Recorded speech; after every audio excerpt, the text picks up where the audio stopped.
Hello my darlings, it's Zooey here, and I just spent all of my brain juices trying to write the horniest Genshin Impact story I have ever written, and you will probably ever see, or hear, or read.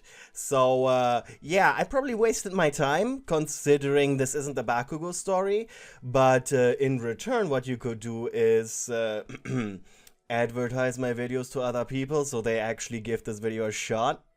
Might try that.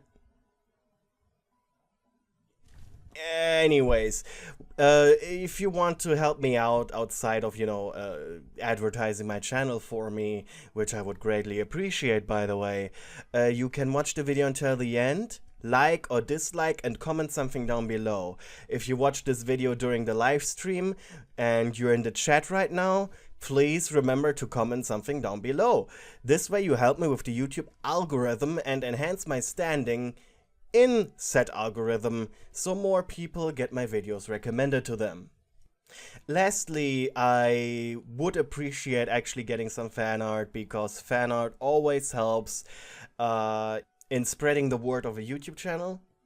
And again, to other people, be annoying as possible when it comes to me.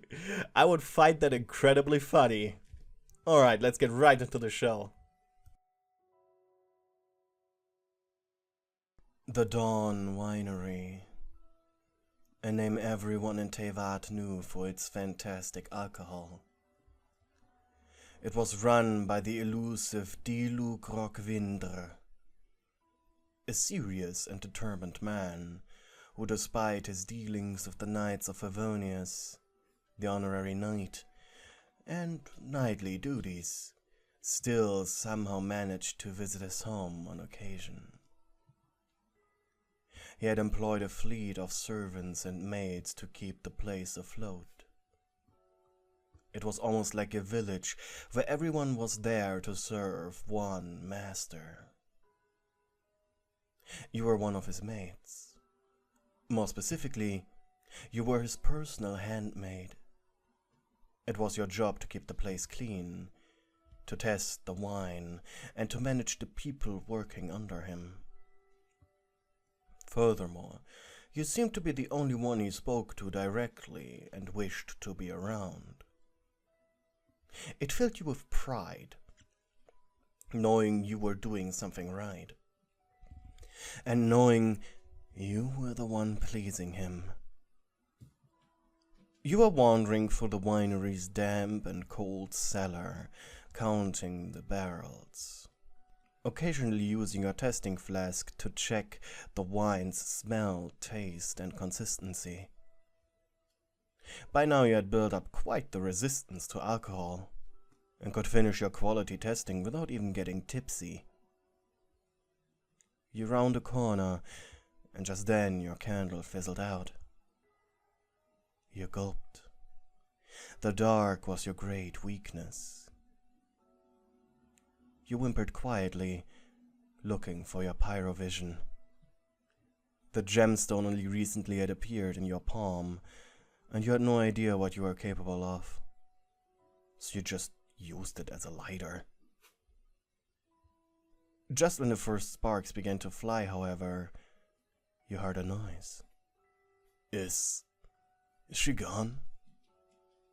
That was a male voice. Your blood froze. Did treasure hoarders break in? I think so, said a female one. You blinked in confusion. The noise came from somewhere behind a large stack of barrels. The woman giggled. Stop it, she said playfully, and a wet noise followed. And you realized what was going on. Your face turned red, and you suppressed a squeak as wet noises began to echo through the cellar. By Barbados, the woman groaned. You took that as your sign to leave. Quietly, you felt your way outside, crawling up the narrow staircase on all fours to not slip. All the while the sounds of lovemaking were forced into your ears. After shutting the door, you slid down behind it. Your face turned into a blushing mess, your entire body shivering. Why would someone do something so indecent? Not only that, during work time. You had to bring this up. You fidgeted and got on your feet, turning around, almost wanting to storm down there and break it up. But in the end, you decided against it. This was awful enough already. You were just about to walk away when a woman, Adelaide, approached you from the end of the hall. She was running, so something must have happened. "Handmaid! Handmaid!" she shouted. The woman was the head housemaid, making her your second in command. Yes?" you asked, trying to fight the urge to ask her to break up what happened right under your feet. What's happening? You look awfully pale." The woman finally reached your side. Master Diluc is coming." Instantly your personality was replaced by your more professional demeanor. All right, get the servants together, prepare Once Upon a Time in Mondstadt, and open up the finest wine that we have in stock. Got it. She rushed past you towards the kitchen, while you sprinted into the main hall. The maids present were already feverishly cleaning everything, even though the place was spotless already. You put on a white satin glove and slid your fingers across tables and shelves to check for any dust. And after rather stressful hours, it was finally time. With your group of maids, you waited in front of the manor for your master. Master Diluc arrived inside a black carriage. He departed it with a simple nod, and you approached him. "Master Diluc." You bowed deeply before him. "I hope your travels were to your liking." "They certainly were eventful." He spoke in his deep, melodic voice. Hearing him after such a long time, your neck hairs were standing up. "I won't be staying long, just a few days to check up on things. Do not concern yourself." You bowed again. "Master, it is my duty to serve you." He snapped his fingers. "Silence." He spoke before placing his right hand under your chin. "I'm sure you kept the place in shape. Don't worry." Your breath hitched as you stared into his blazing eyes. He finally let go of you and stepped forward, greeting every servant who was present before entering the manor, with you tailing close by. With his hands neatly folded behind his back, he made his rounds, carefully inspecting every room, with you occasionally interjecting whenever he had a question or wished to know why certain decoratory items were in different places. He especially admired a rug with the symbol of the Rockvindre clan that you had ordered before his last departure. "Well, it seems like everything is in order," he said in a calming tone. "As expected, you did a great job." You blushed and suppressed a giggle. You admired your master. You would do everything for him. "I wish to dine," he said, before beginning to walk towards the dining hall. Yes, master," you said. Swiftly you walked behind him. Upon reaching the already lavishly prepared and decorated dining hall, you filled his glass with a bottle of one of the finest wines the Winery has given over the past years, before you recited today's meal. Today's dinner will be presented in 4 courses. We begin with a simple radish vegetable soup as appetizer, followed by hand-selected and prepared squirrel fish. Afterwards, we serve a delicious once upon in Mondstadt. The boars were freshly hunted this morning. The meal will be finished by a great serving of mint jelly with powdered sugar on top. You bowed before Diluc. I hope this is to the master's liking. He chuckled lightly. I cannot wait. He spoke softly. You patiently waited behind him as he slowly began his meal. But when you reached the large meat platter that was the once upon a time in Mondstadt, he called for your attention. Would you mind sitting next to me? You blushed as horror overcame you. Was it not to his liking? Quickly you approached the small chair next to him and sat down. With his silverware he cut off a piece of the juicy meat. Have a taste, he said almost mockingly. You boldly motioned your shaking hand towards his fork, but he simply said, Open wide. Your eyes widened and you opened your mouth. The thick, hot meat landed on your tongue, and your breath hitched. You slowly began to chew. It was perfectly cooked, soft and wet, and the melted cheese that crowned the meat was flavorful. Your toes curled as you suppressed a pleasured moan. Do you like it? You didn't dare to answer him. Because I do. Your heart jumped with happiness. But it is quite a lot. I tell the cook to... No, he interrupted. I do not wish for you to tell the cook to make less of it next time. He paused, and you blushed, realizing what he meant. Yes, master, you stuttered. You bit your lower lip as you watched him cut another piece of the meat. Once again, he slowly guided it towards your mouth. And the next piece he ate himself.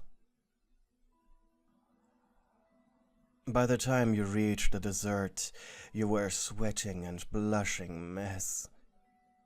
You simply didn't know how to handle it.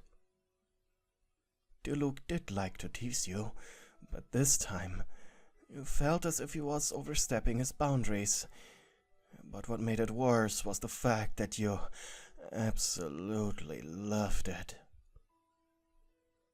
Finally, the both of you were done dining, and you followed your master to his study.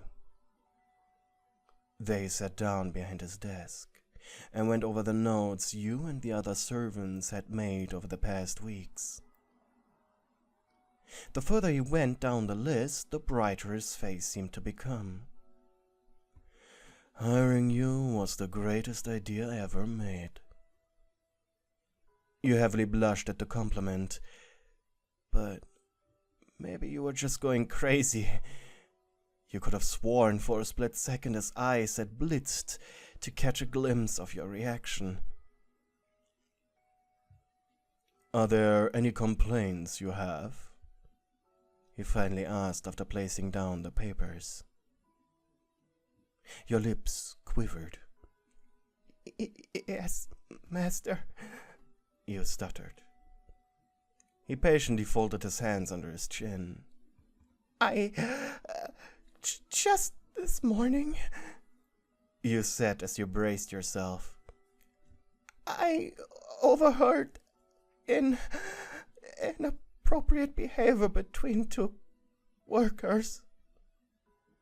Your face turned as red as his hair, and you felt a little dizzy. Inappropriate, you say? You nodded. Yes, Master. These individuals were fornicating in the wine cellar. Slowly, Diluc got up from his chair and walked towards you, your legs slowly getting weaker. Fornicating. He stepped behind you. You mean having sex? Your eyes filled with water, and then suddenly his hands were on your shoulders.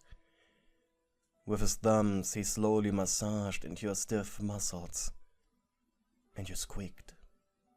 But also, you didn't protest. Yes, Master. Slowly, he pushed you to the side. And what do you want me to do about it? You moaned, both in pleasure and pain, as his hands rubbed over a particular sore spot. Punish them for the indecency? You couldn't breathe. Then he turned you around and pressed you against the wall. You are now completely out of breath. His right hand was next to your head, putting barely any distance between the two of you. And why would I punish them? Do you know who they were? Your lips quivered, and you slowly shook your head. He smiled. Huh. So you wish I punished two people expressing their... His face got closer to yours, and you could feel his hot, ragged breath against your exposed flesh. Love, he whispered. For each other. Tears were now running down your face as you were overwhelmed with emotions. His other hand was now once again under your chin, forcing you to look right into his eyes. Because I can tell you want the same thing happening to you. Correct? Your eyes widened further. Why? You asked almost inaudibly. He took you by the hip and guided you to his desk, gently pushing you onto it as he unbuttoned his shirt. His eyes focused on you. If you don't want me, say it. Right now he was giving you a chance to leave, to resist the urges, the lust, the passion that was running throughout your entire being. But in truth, you wanted him. You wanted to be with him, and you wanted him inside you. You didn't protest as you watched him shed his clothes. You didn't resist as his warm hands began to release your body from your uniform. And now, only a thin and moist piece of fabric was covering your shame from him. You had buried your face behind your hands, your entire body shivering, not knowing what was worse, seeing him do all these things to you, or not seeing it. Gently took your arms and placed them next to you. His eyes were locked onto yours. I love you, he said softly. I love you too, Master, was all you could say before he gently pulled off your panties and spread your legs.